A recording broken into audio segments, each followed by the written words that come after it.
এবছরের প্রবল দাবদাহে সকলের প্রায় বেহাল অবস্থা, আর তারই মাঝে চলছে লোকসভা নির্বাচনের প্রচার। আর যত গরমে থাক, প্রার্থীদের তো ভোটের প্রচার চালিয়ে যেতেই হচ্ছে, আর তা থেকে বাদ পড়ছেন না তারকা প্রার্থীরাও।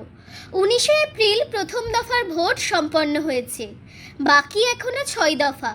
এবছরের লোকসভায় রচনা ব্যানার্জি লড়বেন হুগলি থেকে লকেট চট্টোপাধ্যায়ের বিরুদ্ধে। যবে থেকে তিনি প্রচার শুরু করেছেন, সোশ্যাল মিডিয়ায় উঠে এসেছে তার একাধিক মন্তব্য, তৈরি হয়েছে মিম। আর এবার সেই বিষয়ে এই কথা বলতে দেখা যায় বাংলার জনপ্রিয় ইউটিউবার বঙ্গাই অর্থাৎ কিরণ দত্তকে। এবার নিজের পেজ থেকেই কিরণ লেখে, এই পর্যাপ্ত গরমে জল না খেলে একটা মানুষের মাথা কতটা খারাপ হতে পারে তার সবচেয়ে বড় উদাহরণ হলো রচনা ব্যানার্জি।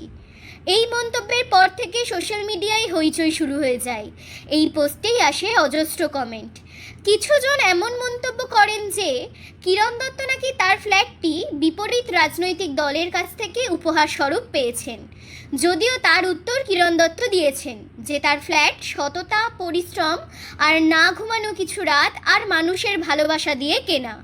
নেটিজেনদের একাংশ রোষের মুখে পড়লেও অনেকে কিরণকে সমর্থনও করেছেন, আর যারা বিপরীতে গিয়ে কিছু বলেছেন তাদের সাবলীলভাবে জবাবও দিয়েছেন তিনি।